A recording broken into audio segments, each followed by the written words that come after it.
Alright, at this point now we've finished with all the texture painting on our game character. So what we're ready to do now is jump back over into XSI and take a look at some of the tools that XSI has to offer as far as skeletal setup and animation. Now before I get into that, if you'll take a look at your Scene Explorer, you should see two objects in your scene, a high-res body and a low-res body. Now at this point we really don't need to have the high-res body in our scene anymore. It's pretty much served its purpose. We've used it now for transferring all the normal data, all the ambient occlusion data, pretty much everything that we're going to use it for. It's served its purpose. So what I'm going to do is just simply select this high-res body and delete it out of my scene. So now the only thing that I have is this low-res body. Alright, that'll make my scene just move a little bit faster and take up actually a little less hard disk space. So what I can do now is use XSI's skeletal tools to actually start to build a rig. Now, in XSI, there's a couple of different ways you can build a rig for your character. You can either start by drawing joints individually and connecting those together and then building your own control systems, or XSI actually has a built-in sort of what you might think of as a template for building a rig. And this is called guide-based rigging. So to access these, what you can do is go up to the modeling menu and switch this to animate. So what we're going to do is take advantage of XSI's guide rigging. So this can be found underneath animate, in create. We're going to go to character and we'll use a biped guide. Alright, in the property page this pulls up. Everything in here is going to be set just how we need it. Skeletal structure and volume with full symmetry. So I'm going to go ahead and press OK. Give it just a second to generate this. And here we go. Here's our guide, or what you might think of as a template, for our actual rig. So what I mean by a template is that this rig, or this guide, can actually be modified.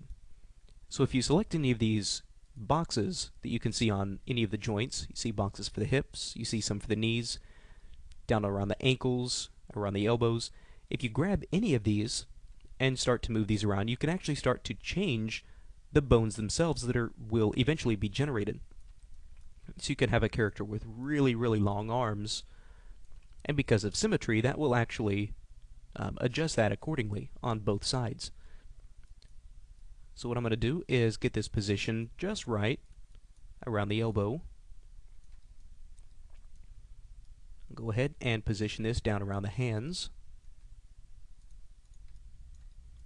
Make sure that this covers the hands nicely.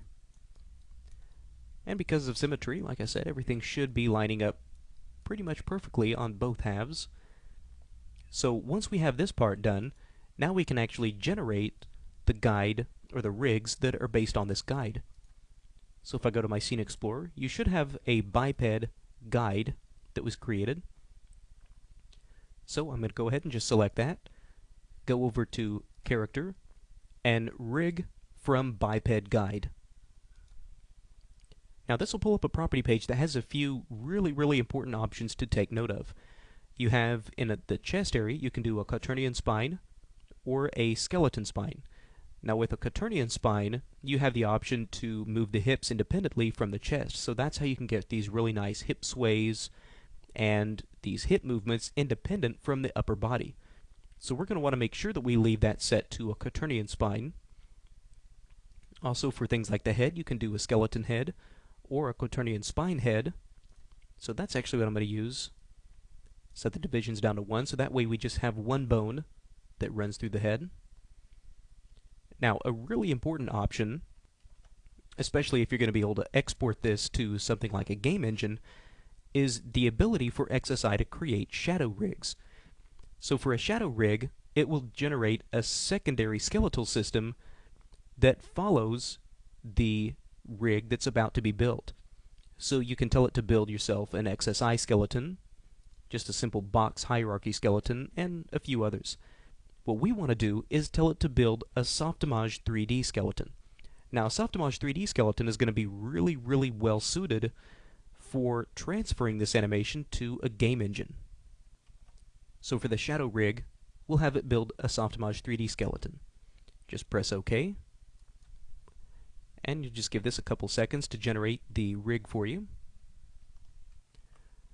Alright, so that's pretty much done. So now we should have in our Scene Explorer, we have the biped, which is the actual skeletal rig that was just built. We have the biped guide, which is the template we were working off of to build. And then we have the biped skeleton, which is the shadow rig that XSI built for us. Now at this point, I don't need the biped guide anymore. So what I can do is just right-click on that to highlight the entire hierarchy of this. Select that, delete this out of my scene, and there we go. So now what I need to do is take this character and envelope it to this skeleton that we just created. You can see this skeleton here, and as I move it, you can see there's actually a little bit of a skeleton hiding inside that geometry. So what I can do is select the geometry for this character, go to skeleton, down to envelope, and set envelope. Alright, it'll ask you if you want to apply this as an animation operator. Just go ahead and click yes. And now it's going to bring you into a picking session where it's going to ask you to now pick the skeleton that you want to envelope to. So I'll just do this through the Scene Explorer. I'll bind this to the biped skeleton. So I'll just expand this and bind it to the envelope group. Once that's done, I'll just right click, give it just a second to bind this, and here we go. So I'll leave everything here set to the default. And now, whenever I grab any of these controls and move this around, you can see the character is now enveloped to these joints. Now you can see that there is definitely a little bit of an issue right around here in the shoulder area when I move this. You can see there is definitely some adjustment that's going to need to happen. Fortunately though, in XSI, this is a pretty straightforward and simple process. So we'll dedicate the next lesson to the process of actually reweighting some of these joints appropriately. So we'll go ahead and do that in the next lesson.